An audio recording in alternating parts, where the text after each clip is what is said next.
Well, this sounds like a silly question, right? Because isn't all stress bad?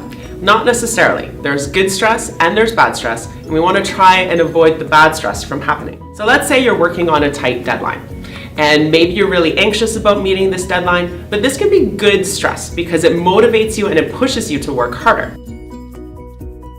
When the project or task is complete, you might feel satisfied, and this is good stress. We all need this kind of stress to keep us going.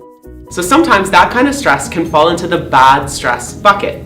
So that satisfaction might turn into dissatisfaction or exhaustion or frustration, and then those deadlines at work all of a sudden might feel too demanding. So sometimes it's a fine line because a little bit of stress is exciting and motivating and keeps you going. But when there's too much stress, it can actually have mental, physical, and emotional effects.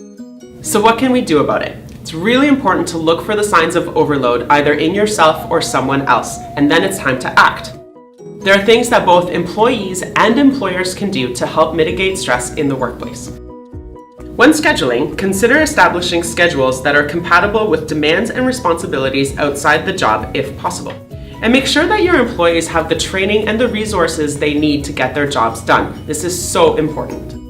For anyone experiencing stress, it's important to know that sometimes you can't change the source of your stress immediately, but there are some things you can do to help mitigate that stress in the workplace. For example, take 10 minutes at the beginning of your day just to prioritize your tasks.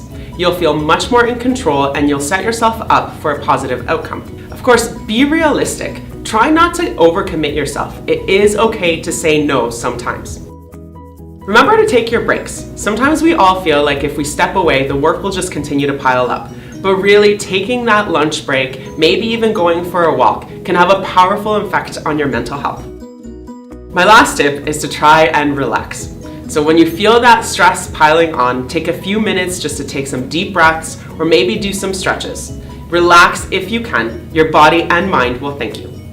For more information, visit us at ccohs.ca. Do you have a health and safety question? Send it to Canadian Occupational Safety Editor Amanda Siliker, and an expert might answer it as part of our Health and Safety Q&A video series.